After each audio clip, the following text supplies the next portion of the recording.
আমাদের আজকের গল্পে থাকছে শিমুল গাছ নিয়ে একটি ভূতের গল্প। চলুন শুরু করা যাক।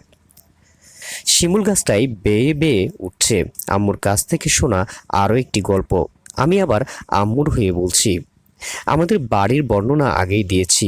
বাড়ির পাশে যে জঙ্গল ছিল তার থেকে একটু দূরে একটি ধান ক্ষেতের মাঝে ছিল দুটি বড় শিমুল গাছ। আর এর আশেপাশে কোনো বাড়ি ছিল না। শিমুল গাছ ছাড়া আর কোনো গাছও ছিল না।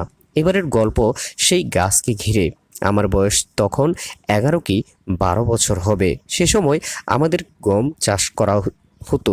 যখন গম খেতে বোনা ছেটানো হতো তখন চারা গজানোর জন্য আগ পর্যন্ত পাহারা দিতে হতো, কারণ পাহারা না দিলে সব গমগুলো সকালবেলা পাখিরা খেয়ে ফেলতো।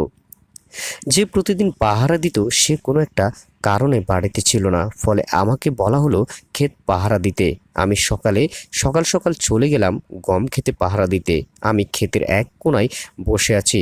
এমন সময় দেখি সাদা কাপড় পরা একটি মহিলা মস্ত বড় গাছটাই বেয়ে বেয়ে উঠছে। আমি ভয় পেয়ে গেলাম যখন দেখলাম তার চুল গাছের উপর থেকে নিচ পর্যন্ত লম্বা, আর সে কাঁটাওয়ালা শিমুল গাছটাই বেয়ে বেয়ে উঠছে।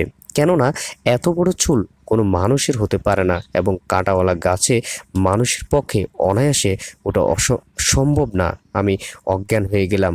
যখন জ্ঞান ফিরল তখন দেখলাম আমার পাশে অনেক মানুষ, সবাই প্রশ্ন করছে কি হয়েছিল। তারপর আমি সবাইকে বিষয়টা বললাম। শিমুল গাছগুলো এখনও আছে, কিন্তু আর কোনো সমস্যা কখনো হয়নি।